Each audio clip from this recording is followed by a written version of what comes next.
अस्सलाम वालेकुम friends, welcome in Urdu villa. आज मैं जॉन नावल का पार्ट नंबर 38 स्टार्ट करने लगी हूँ। वीडियो स्टार्ट करने से पहले आप सबसे गुजारिश है कि प्लीज़ मेरे चैनल को सब्सक्राइब कर दें। शाम होते ही मेहमानों की आमद शुरू हो गई। आज मेहंदी थी। मैं अपने कमरे में आई और कपड़े निकालने के लिए बैग खोला ही था कि रुकैया गहरे फिरोज़ी कलर का टिश्यू कामदार सूट लिए मेरे पास आई और कहा, बाजी आपके लिए मैंने ये मंगवाया है, आप आज इसको पहनो। आपको ऐसा नहीं करना चाहिए था, मेरे पास सूट हैं। मैं नाराज़ लहजे में बोली, जानती हूँ आपके पास बहुत सूट हैं मगर सब सादा। फिर क्या हुआ, मुझे कामदार सूट अच्छे भी नहीं लगते, मैंने मुंह बनाकर कहा। बाजी जब आप पहली बार यहाँ आई थी तो मैं आपको कुछ ना दे सकी थी क्योंकि तब मेरे पास इतना कुछ नहीं था, लेकिन अब तो मेरा बेटा कमाता है और फिर वो आपकी वजह से इस मकाम को पहुंचा है। आप इसको कबूल कर लें तो मेरा दिल बहुत खुश होगा और ये आपको अच्छा भी बहुत लगेगा।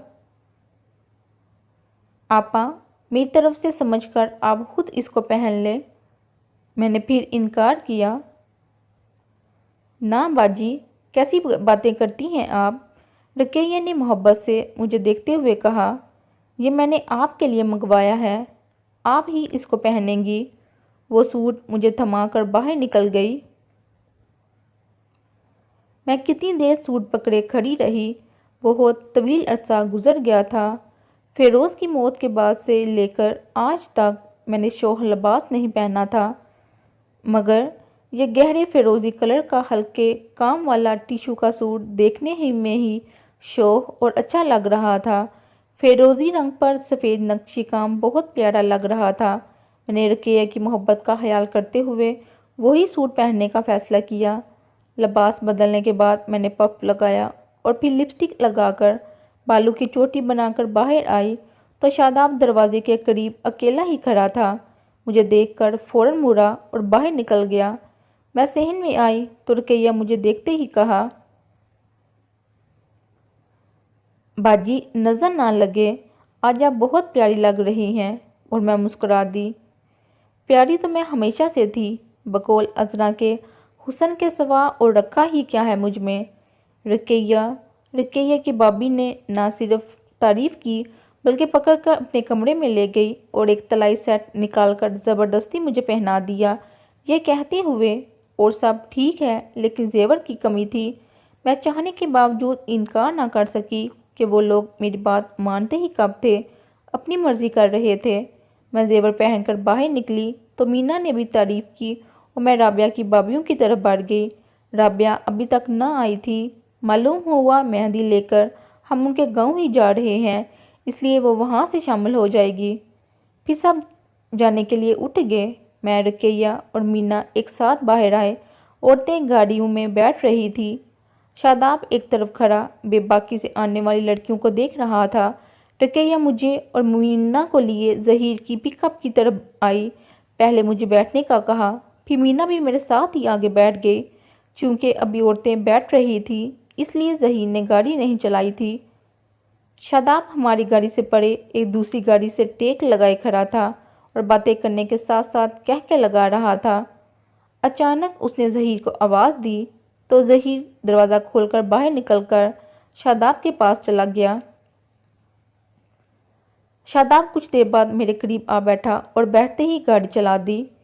मेरा दिल डर गया, जी चाहा उतर जाऊं, मगर कैसे। एक तरफ मीना थी तो दूसरी तरफ शादाब। अभी दूसरी गाड़ियां तो नहीं चली। गाड़ी अभी थोड़ी ही आगे बढ़ी थी कि मीना ने शादाब से कहा, अच्छा ये बात है तो हम यहाँ गाड़ी रोक देते हैं। शादाब ने ना सिर्फ कहा बल्कि गाड़ी रोक भी दी। फिर थोड़ा सा तरीचा होकर हमारी तरफ रुख फेरते हुए उसने मीना से पूछा, तुम क्या करती हो मीना। और मेरे चेहरे को देखने लगा। जनवरी का आहर था, सर्दी बहुत ज़्यादा थी।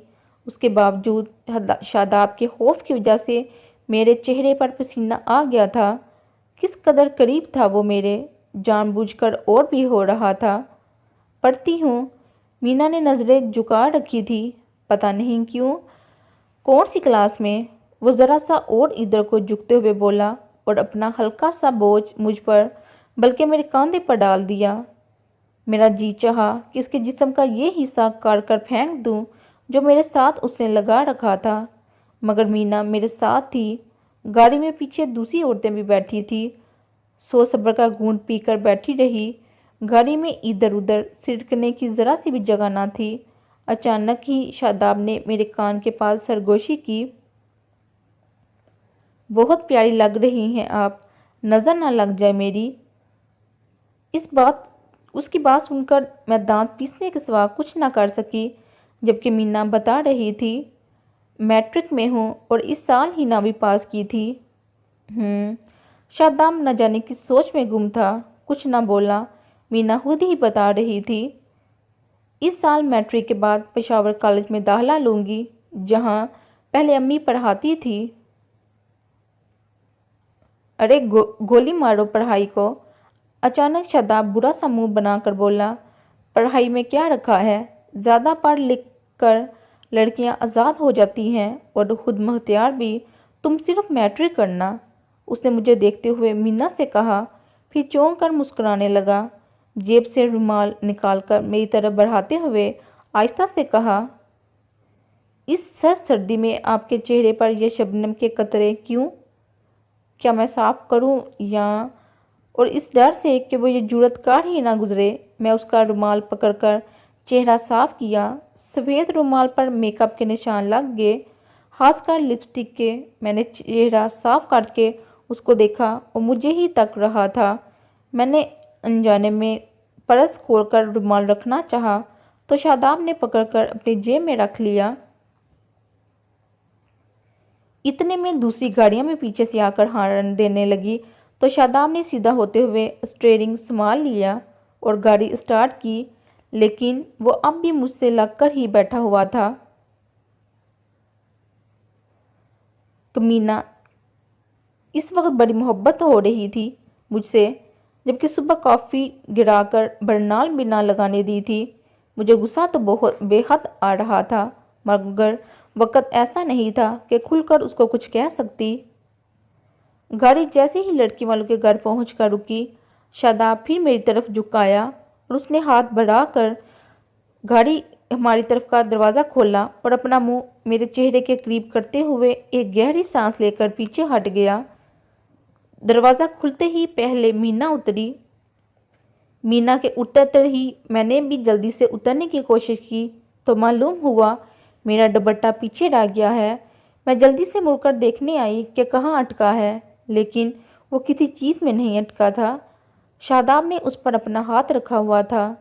मेरी तरफ देखने की बजाय दूसरी तरफ आकर रुकने वाली गाड़ियों में बैठे राबिया के भाई मुराद खान की तरफ देख रहा था। मैंने दुपट्टे को अपनी तरफ खींच कर छुड़ाना चाहा, मगर उसने मजबूती से हाथ रखा हुआ था। शायद वो चाहता था मैं उसको मुखातब करूं, जबकि मैंने भी सोच रखा था कि उसकी तमाम बकवास और बदतमीज़ी खामोशी से बर्दाश्त करूंगी। ताहम इस वक्त लोगों की मौजूदगी का ख्याल करते हुए मेरे माथे पर फिर पसीना आ गया। तब ही मीना ने कहा, आइए ना आंटी, क्यों खड़ी हैं आप? फिर मुझे दुपट्टा पकड़ते देखकर बोली, अरे कहाँ अटक गया आपका ये दुपट्टा? ठहरिए, मैं देखती हूँ। वो आगे बढ़ी तो शादाब ने उसको देखने से पहले ही हाथ हटा लिया। मैं मीना के साथ लड़की वालों के घर में दाखिल हो गई। राबिया और ताशा पहले से ही वहाँ मौजूद थी। ताशा ने मुझे देखते ही कहा, माय डियर आंटी, हम आपके इस्तकबाल के लिए पहले ही यहाँ मौजूद हैं। अरे देखिए तो अम्मी, आंटी कितनी प्यारी लग रही हैं। ताशा ने मेरा हाथ पकड़ते हुए कहा और मैं राबिया के पास बैठ गई थी। मीना इधर उधर कहीं चली गई थी, जबकि ताशा मेरे साथ लगकर बैठ गई थी और मसलसल बातें कर रही थी। वो बता रही थी, आंटी, इस बार हमने आपकी वजह से सैर का एक लंबा प्रोग्राम बनाया है। आगाज़ हम सवाद से करेंगे और फिर कागान की तरफ निकल जाएंगे। मैं मुस्कुराकर उसकी बातें सुन रही थी जब राबिया ने पूछा, परवेज़ भाई का कभी कोई हाथ आया?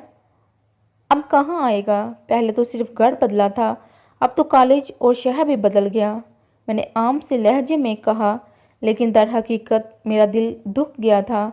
शायद अभी अभी शादाब ने जो रवैया मेरे साथ इख्तियार किया था, उसकी वजह से भी मेरा दिल रोने को चाह रहा था। बज़ाहिर मैं मुस्कुरा रही थी, और फिर बचपन की तरह इस वक्त भी ताशा की बातों ने मेरा दिल लगा दिया। मेहंदी लगाने का हंगामा शुरू हुआ। वही पुरानी देखी हुई रस्म थी। लड़की मीना और उसकी अम्मी के कपड़ों पर अपने हाथ पर रखी जाने वाली मेहंदी मल रही थी, लेकिन आज मुझे ये मंज़र देखकर भी हंसी नहीं आई थी, बल्कि मैंने सोचा, होली की तरह ये भी कितनी बुरी रस्म है। अच्छे भले कपड़े खराब करना बेवकूफ़ी ही तो है। लेकिन चूंकि उनकी रस्म थी, इसलिए वो सब खुश हो रही थी। फिर चाय वगैरह के बाद जाने का हंगामा शुरू हुआ, और ये सोचकर मैं परेशान थी कि अगर वापसी पर भी शादाब के घर में बैठना पड़ा तो क्या होगा। तब मैंने सोचा, मैं आगे की बजाय पीछे बैठूंगी, इस तरह उसकी दिल जलाने वाली हरकतों और बातों से बच जाऊंगी। लेकिन उसी वक्त ताशा ने बताया, आंटी, अब हम आपके साथ ही चल रहे हैं। ये बात सुनकर मुझे तसल्ली हुई, क्योंकि जाकर भाई उनको अपनी गाड़ी में लेकर जा रहे थे कि फिर वापस अपने गांव भी आना था। हम लड़की वालों के घर से बाहर आए तो मौसम अपनी शिद्दतें दिखा रहा था। आसमान पर ढेरों तारे चमक रहे थे। उनके दरमियान 14वीं का चांद चमकता हुआ बहुत अच्छा लग रहा था। लड़की के घर से रात के 11 बजे हमारी वापसी हुई थी। मैं बाहर आई तो शादाब फिर गाड़ी से टेक लगाए खड़ा था। हमारे आगे मीना थी। उसको देखते ही शादाब ने कहा, चलो भाई जल्दी करो। वो मेरी तरफ मुड़ी तो मैंने आहिस्ता से बताया, मैं ताशा वगैरह के साथ बैठूंगी। और जल्द ही एक तरफ खड़ी जाकर बाई की गाड़ी में हम तीनों बैठ गए। शादाब आगे जाकर बाई के साथ बैठ गया था। बाहर चूंकि रोशनी का कुछ खास इंतज़ाम नहीं था, इसलिए मैं शादाब के तासरात ना देख सकी थी, लेकिन मुझे मालूम था वो सख्त गुस्से में होगा। जाकर भाई कोयटा के बारे में पूछ रहे थे, और वो शिकवा भी कर रहे थे कि मैं बहुत सुस्त हो गई हूँ। हाथ का जवाब जल्दी नहीं देती, और अपनी सुस्ती का मुझे एतराफ़ था, इसलिए जवाबन मुस्कुराती रही। किसी शायर ने खूब कहा है, गुल्लू से हार अच्छे जो दामन थाम लेते हैं। वाकई अपनों से गैर बेहतर हैं जो यूं प्यार देते हैं बगैर किसी मतलब और लालच के। घर वापस आते ही लड़की वालों के इस्तकबाल की तैयारियां शुरू हो गई। रकेया की भाभी बहुत खुश थी। मेरे करीब बैठते हुए उसने कहा, आयशा, उम्मीद तो नहीं थी कि मैं अपनी ज़िंदगी में कभी ये खुशी देखूंगी। महज उनके सख्त रवैये की वजह से मेरा दिल हर वक्त कुटता रहता था, लेकिन वो बस अचानक ही बदल गए। बहुत मोहब्बत करते हैं अब तो मुझसे, अपने पहले रवैये की माफ़ी मांगते हैं, मेरी ज़रा सी ख्वाहिश का एहतराम करते हैं। उनका ये प्यार देखकर मुझे कभी कभी हैरत होने लगती है। अब यही देखिए, सजाद की शादी तो वो भी करना नहीं चाहते थे, लेकिन मैंने कहा, मालूम नहीं कब तक ज़िंदा रहूं कि आप 60 बरस की तो हो रही हों, इसलिए मेरे बेटे की ये खुशी मुझे दिखा दें। और वो फ़ौरन मान गए, बहुत ही अच्छे हो चुके हैं। फिर वो उठ गई और मेरा ख्याल फिर शादाब की तरफ चला गया। उसने कोयटा की आखिरी मुलाकात में मुझसे कहा था, आप कभी गई ही नहीं चारसदा, वरना आपको पता चलता। मामू मामी से बहुत मोहब्बत करते हैं, और अब ये सब मैंने अपनी आंखों से भी देख लिया था। और मुझे रकेया के भाई के रवैये पर हैरत भी थी। वो आज भी बहुत वजिया था, जबकि रकेया की भाभी वैसी ही बदी।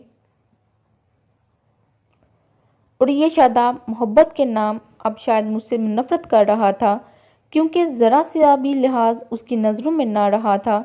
बहुत बदतमीज़ हो गया था। बगैर किसी खौफ डर के बकवास करता चला जाता था। मुझे देखता भी रहता था, और वो कभी सख्त नरम हो जाता था और कभी सख्त। अरे ये मैं क्या सोच रही हूँ, میں نے سوچوں سے پیچھا چھڑا کر رابعہ اور اس کی فیملی کے ساتھ آ بیٹھی۔ بہت دیر تک باتیں ہوتی رہی۔ پھر 12 بجے کے قریب یعنی 1 گھنٹے بعد لڑکی والے چلے آئے۔ پہلے ناچ گانے کا پروگرام شروع ہوتا رہا، پھر سجاد اپنے دوستوں کے ساتھ اندر آیا۔ ساری عورتیں مہندی کی رسم دیکھنے کے لیے دائرے کی شکل میں کھڑی ہو چکی تھی، کیا بوڑھی کیا جوان، لیکن میں جہاں بیٹھی تھی وہیں رہی۔ میرے آگے بہت سی عورتیں ایک دوسرے پہ گرتے ہوئے دائرے کے اندر داخل ہونے یا جھانکنے کی کوشش کر رہی تھی، حالانکہ یہ فضول بات تھی۔ یہ حق تو لڑکی اور لڑکے والوں کا ہوتا ہے کہ وہ ایک دوسرے کے پاس بیٹھیں، باقی لوگ دیکھنا ہی چاہتے ہیں تو آرام سے دیکھیں۔ اچانک رقیہ بھیڑ چیرتی ہوئی میری طرف نکلی اور کہا، ارے تم بھی آؤ۔ میں نے حیران ہو کر اس کو دیکھا کہ اس لہجے میں تو میں نے کبھی مجھے مخاطب نہ کیا تھا، لیکن جلد ہی مجھے پتہ چل گیا کہ میرے پیچھے کچھ دوسرے لڑکوں کے ساتھ، جن میں رابعہ کے بھائی بھی شامل تھے، شاداب کھڑا تھا۔ رقیہ اسی سے مخاطب تھی۔ جلدی سے آؤ شاداب۔ سجاد اٹھتے ہی جس کے ساتھ ہاتھ لگائے گا اس کی شادی جلدی ہوگی۔ مجھے یہ توہم پرستی والی بات سن کر ہنسی آتے آتے رہ گئی، لیکن میرے پیچھے کھڑے شاداب نے خشک لہجے میں کہا، جب مجھے شادی نہیں کرنا تو پھر فائدہ؟ ویسے بھی میں ان حماقتوں کو نہیں مانتا۔ اور رقیہ غصے سے بڑبڑاتی ہوئی پھر دائرے میں چلی گئی تو مراد نے پوچھا، اصل بات کیا ہے؟ کیوں شادی نہیں کرنا چاہتے؟ کیا کسی کو دل دے بیٹھے ہو؟ ہاں، دل ہی دے بیٹھا تھا، شاداب نے زہریلے لہجے میں کہا۔ کیا مطلب؟ مراد خان نے پوچھا اور شاداب طویل سانس لے کر بولا، کیسے کہہ دوں کہ مجھے چھوڑ دیا اس نے؟ بات تو سچ ہے، مگر بات ہے رسوائی کی۔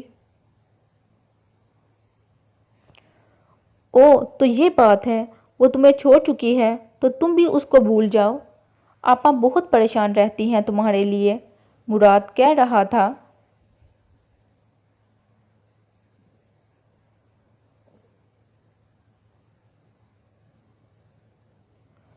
ماؤں کو ایسے ہی عادت ہوتی ہے پریشان ہونے کی۔ وہ منہ بنا کر بولا، کیا تم شادی نہیں کرو گے؟ مراد نے کہا، کروں گا یار، جب وہ ہاں کرے گی، شاداب نے کہا۔ پھر سجاد کو اٹھتے دیکھ کر وہ سب لڑکے بھی باہر چلے گئے، ان کے ساتھ شاداب بھی چلا گیا اور میں پھر اس کی بات پر غور کرتی رہ گئی۔ رات کے 2 بجے تک ناچ گانے کا مقابلہ چلتا رہا، جن میں اردو کے کم اور پشتو کے زیادہ گانے تھے، لیکن مجھے صرف ہزارہ ڈانس پسند آیا تھا۔ عورتیں دائرے کی شکل میں جمع ہو کر ہاتھوں کو کبھی اوپر لے جا کر تالی بجاتی اور کبھی جھک کر، اور ساتھ ہی مخصوص انداز میں ڈھولک بجاتی۔ اس ناچ میں آواز کسی کے منہ سے نہ نکلتی تھی، صرف تالیوں اور ڈھولک کی آوازیں گونجتی تھیں اور بہت پیاری لگتی تھی۔ پھر لڑکی والے چلے گئے اور ساتھ رابعہ اور تائشہ بھی، لیکن ڈھولک کا ہنگامہ ختم نہ ہوا تھا، کیونکہ اب گھر کی لڑکیوں نے ڈھولک سنبھال لی تھی، جن میں مینا پیش تھی۔ ظاہر ہے اس کے بھائی کی شادی تھی، جبکہ باہر لڑکے بھی کچھ کم شور نہ کر رہے تھے۔ فائرنگ ہو رہی تھی، گولیاں چل رہی تھی۔ میں تقریباً 3 بجے رات کو تھک کر اٹھ گئی اور اپنے کمرے میں چلی آئی، لباس بدلا، پھر تھکن سے چور بستر پر گر گئی۔ جی چاہ رہا تھا 1-2 کپ چائے یا کافی پی لوں، اور باہر چائے مسلسل بن رہی تھی، نہ بھی بن رہی ہوتی تو میرے کہنے کی دیر تھی، وہ مجھے بنا کر دے دیتے، لیکن پھر مجھے نیند نہیں آتی، جبکہ تھکی اتنی زیادہ تھی کہ میں سونا چاہتی تھی۔ سو لیٹ گئی۔ ہاتھوں کی انگلیوں پر ہلکی ہلکی جلن اب بھی ہو رہی تھی، لیکن تھکن کی وجہ سے نیند آ گئی اور میں سو گئی۔